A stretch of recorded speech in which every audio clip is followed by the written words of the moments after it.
Pentagon has ordered the National Guard to create what's known as quick reaction forces in every state and U.S. territory that are trained to respond to riots and civil unrest within the United States.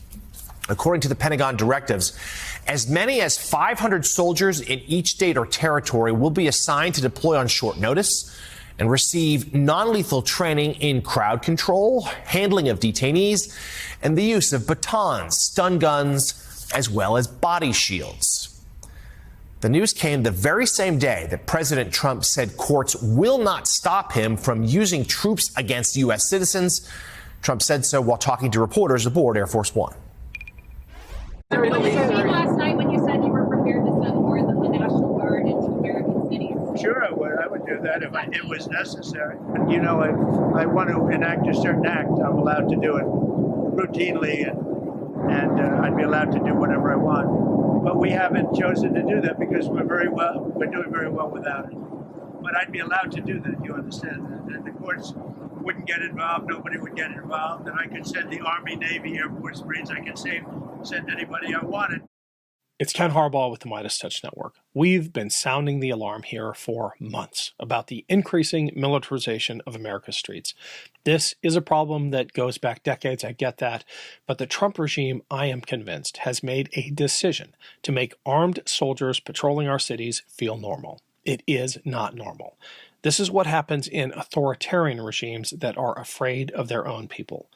This regime's opening gambit was, of course, the deployment of ICE and now CBP into LA, DC, and Chicago. Stephen Miller and his henchmen are intentionally targeting blue cities with the aim of provoking the kind of conflict that will justify deployments of National Guard and even active duty units. We saw that in LA already with the deployment of U.S. Marines, and we've seen National Guard units in DC and elsewhere.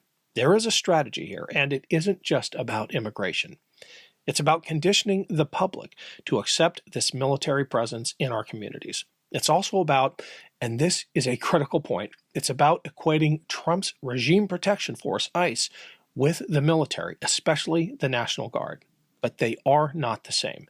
The National Guard, as imperfect as it is, has literally a centuries-long tradition of faithfulness to the Constitution. Its culture reinforces that. ICE has neither. It lacks the reflexive devotion to the Constitution, and its culture, as we've seen in video after video, is one that rewards brutality. The last line of defense against Trump's desire to use our military against us may well be those blue state governors who, for now at least, still retain control over their state guards.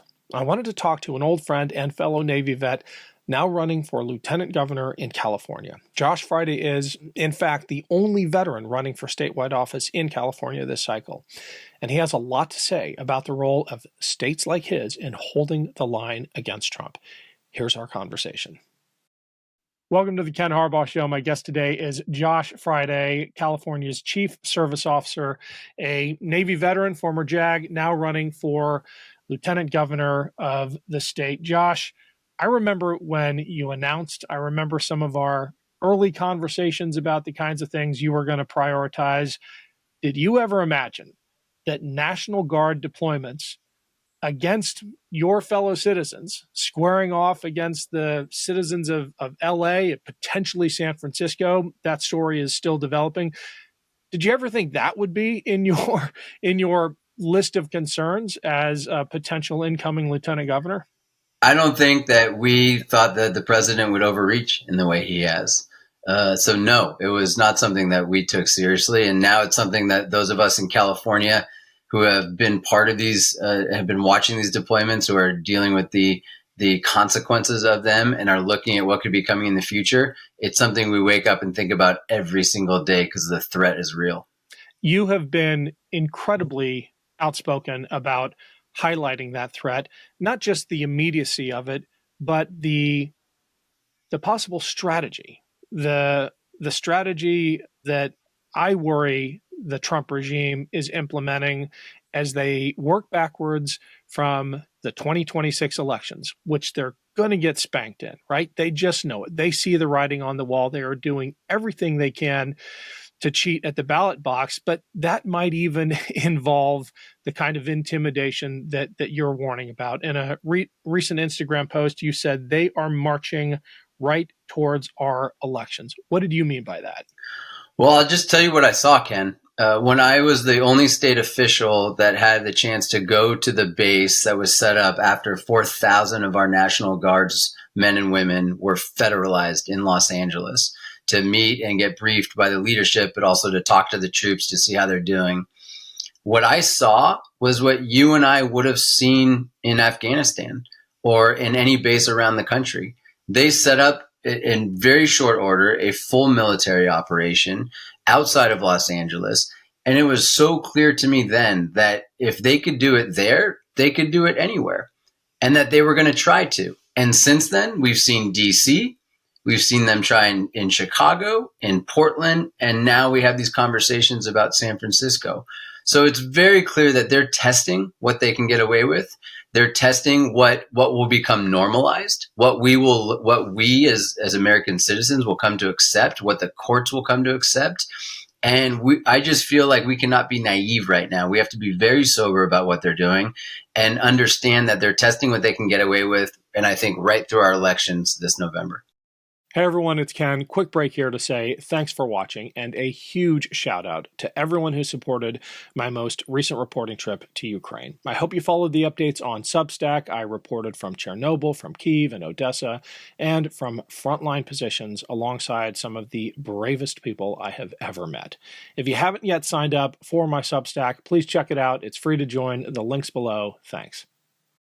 I took note when you visited that National Guard deployment site because what really stood out to me, and I really appreciate your observations about what they appear to be gearing up for, but in your conversations with those troops, it was reported in the media at the time, you weren't blaming them. You weren't pointing the finger at the guardsmen and saying, how dare you? This is a betrayal of your oath.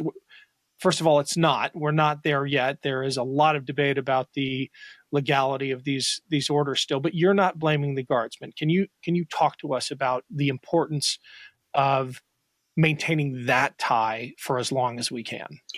It's such an important point, and it's honestly what concerns me and disturbs me and upsets me so much about what this administration is doing, because our National Guard plays a really critical role in our society. These are our neighbors. These are teachers. These are police officers. These are firefighters. These are people who stepped up to serve their community, to protect us, to keep us safe. And I've had a chance in this role that I have, this cabinet role of the governor, to work side by side with our Guard to do things like maintain our food banks, keep our food banks operational during times of need, during COVID and other disasters. They're there for us when a natural disaster hits. The Guard plays a really important role. And what the administration is doing now is playing politics with those who have stepped up to serve California. And that pisses me off. And it pisses me off, and it also concerns me, because they're willing to use our military for political reasons. And that's not, you and I both know, that's not what our military is for. It's why we have laws saying the military should not be used for domestic policing for this very reason. And he's trying to use our National Guard and the men and women that serve in our National Guard and do an incredible job doing that. He wants to use them as political props, and it's upsetting to me. I feel like he is also, and certainly the people around him are also, intentionally trying to damage or sever that emotional bond that communities have with their National Guard. And look, I'll be the first to admit the National Guard hasn't always been perfect. It has a long history. Any institution that goes back literally to the nation's founding is going to have dark moments. But in most people's thinking, in California especially, the National Guard is who showed up after the Palisades fires, during the Palisades fires. The National Guard is who shows up in the Carolinas after hurricanes. The National Guard is there when we need them most. And the way they're being deployed in these seemingly intentionally provocative scenarios tells me that the administration, the DOD under Hegseth in particular, wants nothing more than to create that friction that division between the National Guard and the community it exists to support and defend. That's right. They're trying to create chaos. They're trying to create fear and anxiety, and they're using the military to do that. And it's concerning. And I will be the first to suggest that the National Guard plays a really important role. During COVID, I got put in charge of the food task force by the governor to keep food banks operational throughout California. The first thing I did was to recommend to him that we deploy the National Guard to keep our food banks operational, which we did. And we ended up serving hundreds of millions of meals to people in need. I recommended that after the Palisades fire, that we deploy the Guard to protect our neighborhoods. The Guard plays a critical role. What they are doing and what they're suggesting with the Guard and what they've done in LA and what they might be considering in other places around our state has nothing to do with public safety. Let's be clear about that. It has nothing to do with keeping our people safe. And you're right. The concern about that is people are going to lose trust. People are going to become fearful. Instead of welcoming the Guard as they did when we went into the food banks to serve our communities in need, now there's fear around the Guard. And that doesn't help anybody. That doesn't make us safer. That makes us less safe. So I've been very clear about that what this administration is doing with the Guard has nothing to do with public safety, which we should all be concerned about. And it's a problem, and we got to stand up to it. We've got some clips of those deployments of the National Guard helping with food distribution and that kind of thing. I want to roll this ad and get your reaction to it. Since America's founding, our National Guard has stood the watch, in peace and war, in storms and strife, in the communities we call home. They look like us because they are us. Your National Guardsmen are not just your protectors. They are your sons, your daughters, your neighbors. They are not this.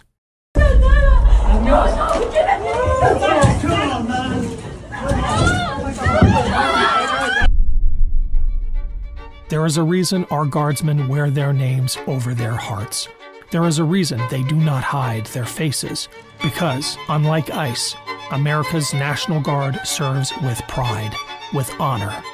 This is your National Guard. And this is ICE. Know the difference.